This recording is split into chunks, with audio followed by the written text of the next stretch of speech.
5 years after the sky broke. I am Homeland Malad, and before I begin, I want to extend my heartfelt appreciation to all my listeners from the Hindu Kush to the Rockies. Your support, your messages, and your presence have carried this journey forward.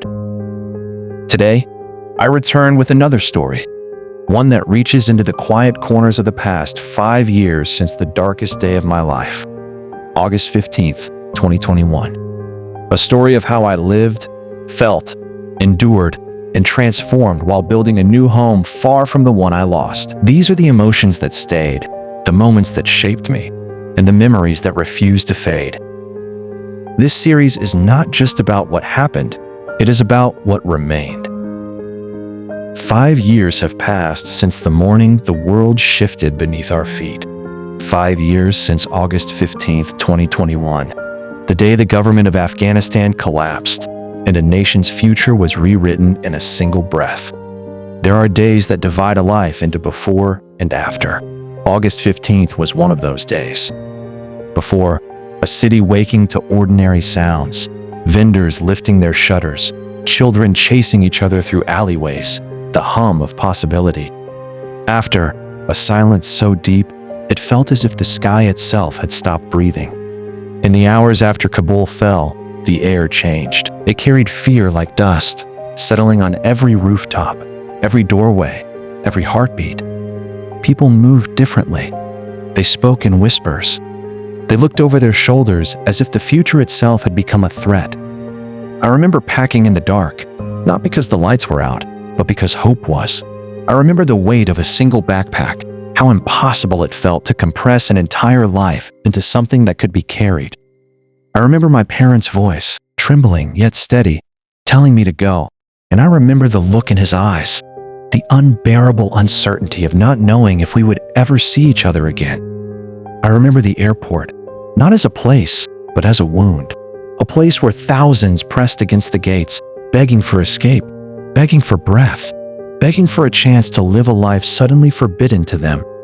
A place the world watched, but could never feel the heat of that desperation. I remember leaving. I remember surviving. I remember the guilt that followed me across borders. And now, 5 years later, I remember everything. Because time does not heal all wounds. It only teaches us how to carry them. 5 years since the fall, the grief has not faded. It has matured. It has become quieter, heavier, more dignified. It sits in the corners of conversations. It rises in the pauses between sentences. It lives in the eyes of those who left and in the silence of those who stayed. This series of the Local Nexus podcast is for that silence, for the stories that were interrupted, for the futures that were stolen, for the millions who lost a country in a single day, and for me, who speaks not to reopen the pain, but to honor the people who lived it. For my listeners, what follows is a true story. Not in the way dates and headlines are true, but in the way grief is true. Grief does not care for chronology.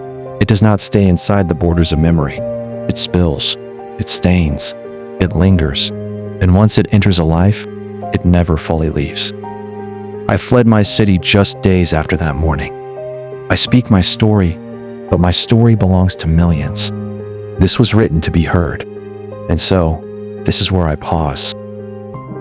Not because the story ends here, but because it continues. What you've heard is only the first chapter of a journey carried by millions. Follow this story in the next episode, where we continue to unearth the memories, the resilience, and the voices that refuse to be forgotten. Thank you for listening to this episode. Please subscribe to my channel, The Local Nexus, and share it with your network, because stories like these should never be buried under the dust and ashes of time.